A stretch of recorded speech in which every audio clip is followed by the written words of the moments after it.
5 p.m. here in the Russian capital. You're watching RT International. Thanks for being with us. Now, we start with Israel's so-called anti-militant operation in Gaza that is causing panic among ordinary Palestinians that are caught in the crossfire. They're being bombed, shelled, and now eastern Ukraine's two largest cities are facing a blockade.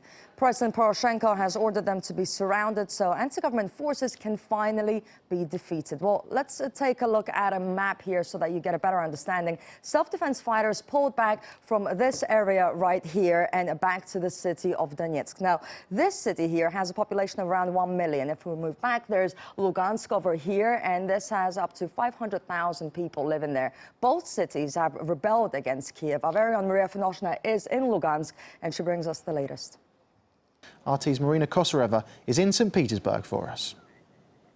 This year, 15% of delegates invited to attend the forum aren't coming. Many of them backed out over the divisive issue of Ukraine. And also we heard from Vladimir Putin's spokesperson who says that many U.S. companies have faced unprecedented and direct pressure not to attend. Well, many of the experts we've spoken to claim that this won't really have much of an impact because many of these CEOs are in fact sending other company representatives instead. And also in light of the historic $400 billion gas deal between Russia and China, this really isn't the time for these companies to be playing hard to get. This is also, let's not forget, Gazprom's biggest deal on record. The question that springs up here is why deploy military jets so close to passenger planes? Because we're not only talking about the Malaysian Boeing, there were other planes flying over that area as well. And why not reveal it? Because since considering everything that's happened, this is crucial information. And now I believe we can hear about some more details regarding the second aircraft and what Russia's defense ministry believes it was. But it's not about Diggs and who he does or doesn't support. It's about having a plan. And it's the lack of one that's got many people worried, and including those who supported him and his coup. Why? Because they no longer know what they are supporting. Marina Kosareva, RT. And our breaking news on RT. Russian President Vladimir Putin has announced the end of his marriage. Let's now talk to RT's Marina Kosareva. Marina, so we've heard from the couples themselves, and it was on TV. Exactly, and this is something that the Russian people were definitely not expecting to be done or announced, in fact, this way. Of course, they are ending years of speculation about their relationship. They haven't been pictured together very often in recent times. So the Russian people did have a feeling that something is wrong. But again, because Vladimir Putin himself promotes traditional values all the time, even if there was something wrong in their relationship, I believe that the Russian people thought we would not see it come down to a divorce.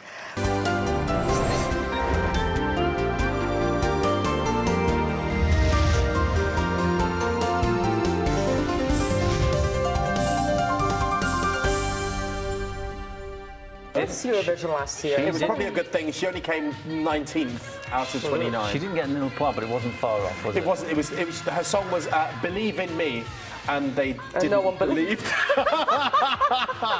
If you can't afford luxurious furniture, you can always go to a bar where they do have nice furniture. And Beck Narzi, our cocktail king, tends to work at places where there is very nice and comfortable furniture. I can't believe we just managed to link furniture into the cocktail. That's brilliant. I try. Like it. Marina, you're in the thick of that crowd right now. What's the mood like there? Palestine! Palestine!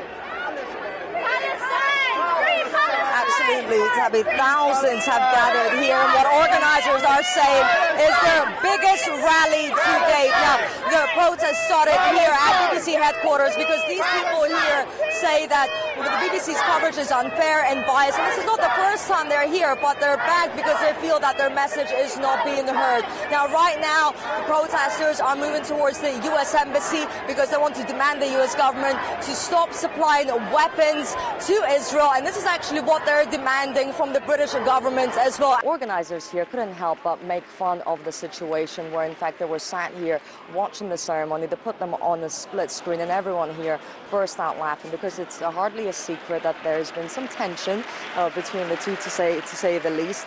And also another surprising conversation that took place was between Vladimir Putin and Ukraine's President-elect Petro Poroshenko. That's another one that no one saw coming. They spoke for about 15 minutes. In fact, his his mere presence was a surprise to many experts who believe that this is the West trying to legitimize him and introduce him to other world leaders. Find out all the latest details on our breaking news story about a CIA officer being expelled from Berlin. But in the meantime, stay tuned for the latest episode of the docu-reality news team, all about life behind the scenes here on RT International.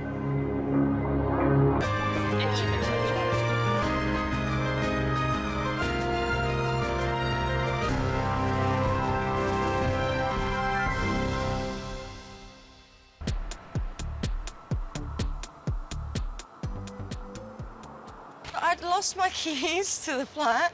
I am sure that I locked the door when we left. And also I lost something else that I was meant to give my bro, but I put it in the bag. I don't know where that bag is. Like it was like a little plastic bag. What, is it here? Oh my God, oh thank God.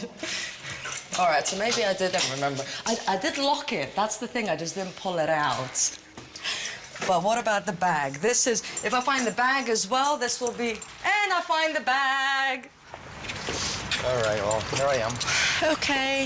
In case I don't see you before you leave, have a safe flight. Thank you. Everything will be fantastic. I hope you'll get a better apartment than this layer of destitute, over there. Anything will be better than this. Yeah. Yeah. Okay. And be careful in Ukraine. I will. No, it's gonna be okay. Don't go that extra mile. This is the case where you don't go the extra mile. You stay safe. I gotta do what I gotta do. Bye, Rome.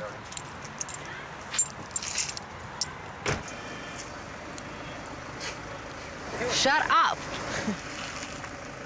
Thank you. You're welcome.